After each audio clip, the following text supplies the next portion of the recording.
Good morning, my fellow YouTubers. Today I am disconnecting an air conditioner.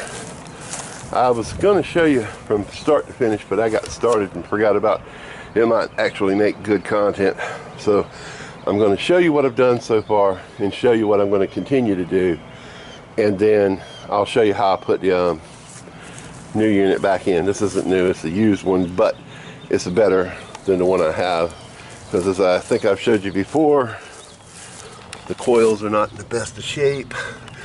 That, by the way, is from dog urine. Dogs peeing on it causes it to rot away. Alright, now I'm going to tell you the first thing I've done was I put the unit in air conditioner mode.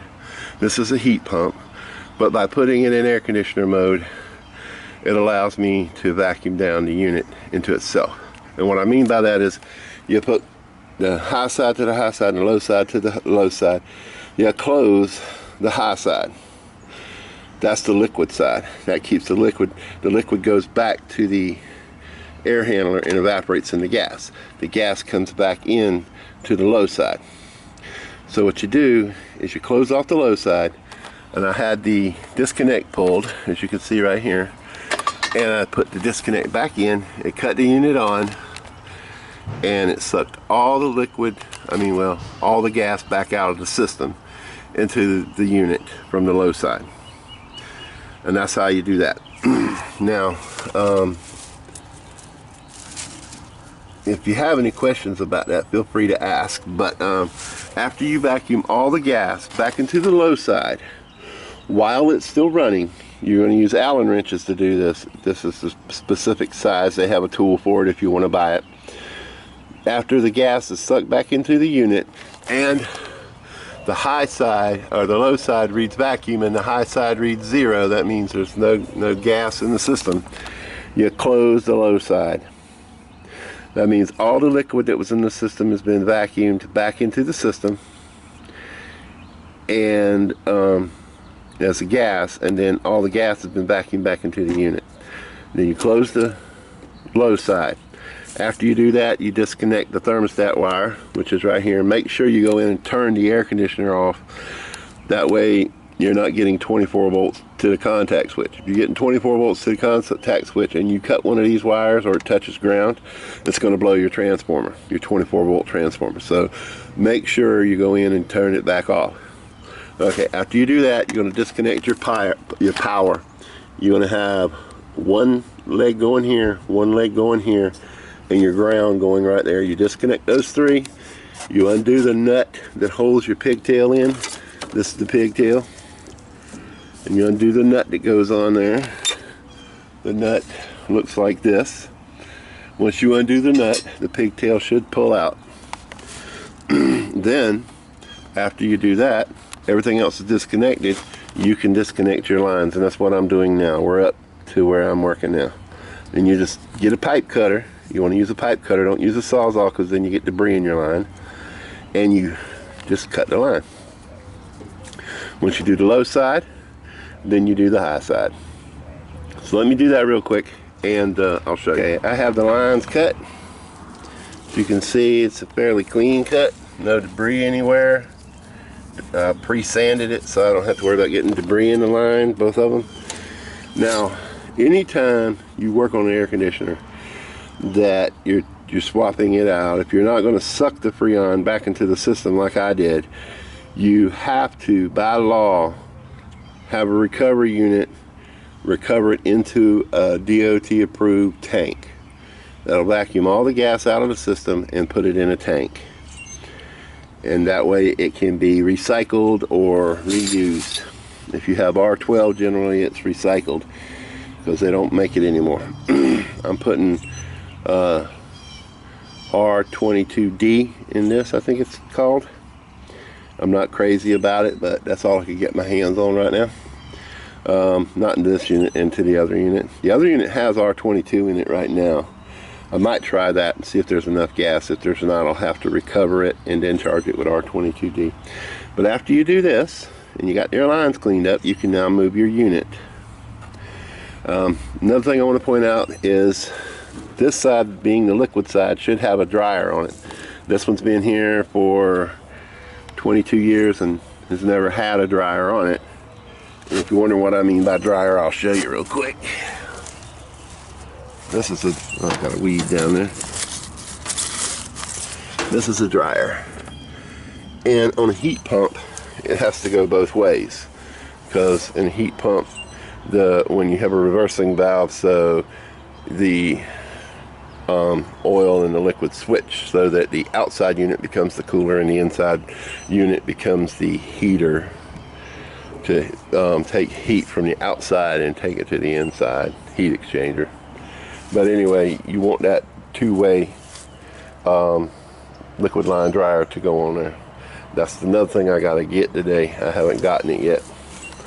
On that note, what you would do would be clean up that system.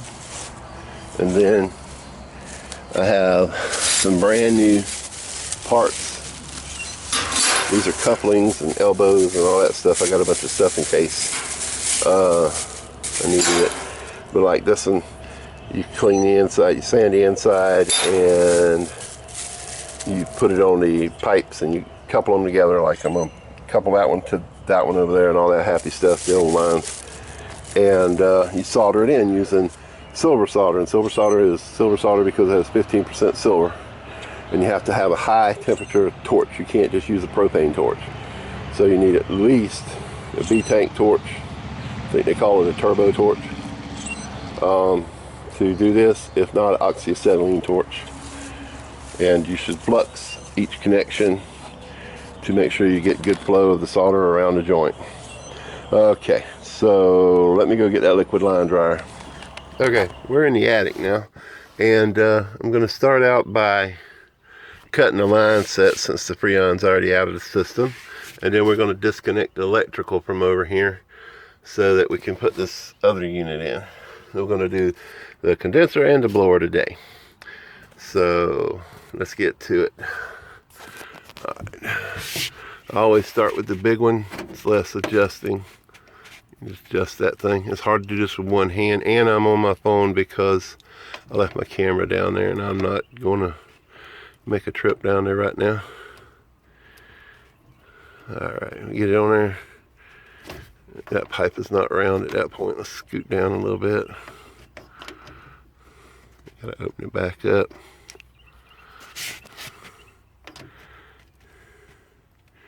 Then you gotta do is, well, if you can get it on there. The pipe is not round. They've flattened it out.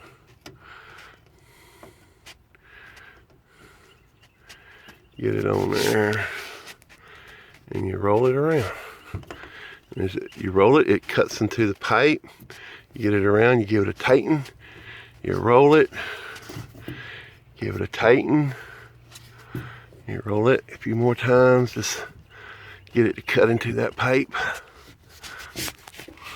You have to be careful with these here pipes that are bent like this. See, it wants to travel. See how it's cutting two them lines right there? Get my finger out the way. See how it's cutting two different lines? It's trying to travel.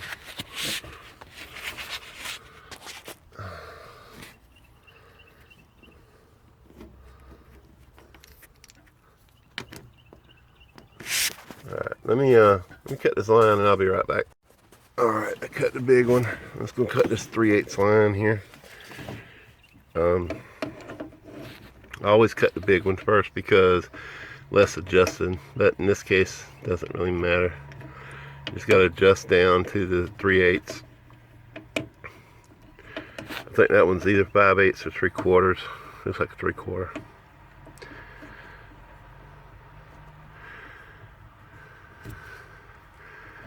Sorry. Get it on there, tighten it down, roll it around, tighten it down, roll it around.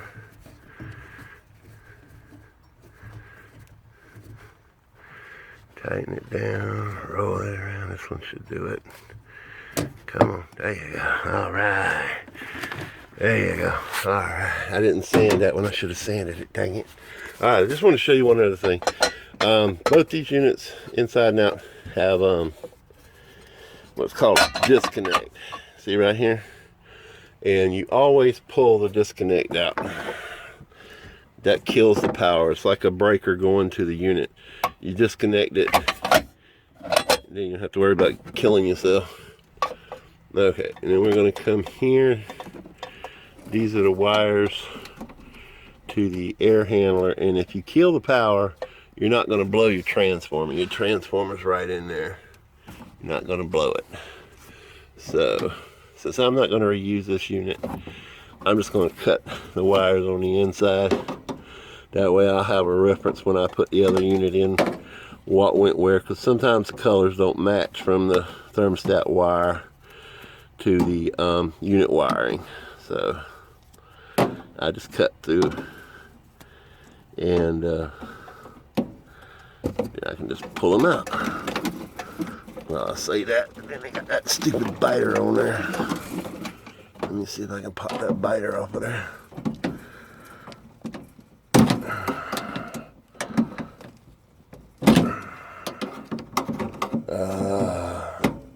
Always somebody gonna make a job hard.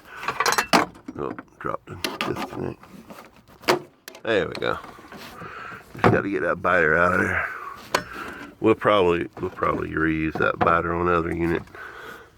Okay, now the main power coming in is right here, and this one just bolts in. That's a good thing. The other one I think is wired in. Okay. Get in there and disconnect these wires.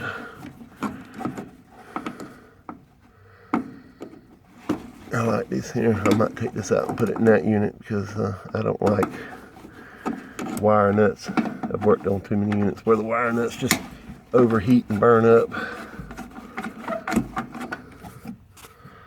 Okay. Reach up in here and pull that wire loose. And get it out. All right. Now, the only thing left to do is disconnect the duct in the return. So let me do that real quick. I got to go get a knife to cut that duct work. One more thing I forgot to mention is don't forget to cut your drain line if you need to. See all that gunk in there? You can eliminate that by spraying a little ammonia in there at the beginning of the spring when you start running your air conditioner, and it'll dissolve all that and it'll run out. If you don't, it'll clog up and it'll back up into this pan. I'm lucky enough to have a pan, some people don't, and then it will back up, overflow, and ruin your ceiling if you have it in the attic, or if you have hardwood floors and you have it in a closet. Anyway, let's get back to work.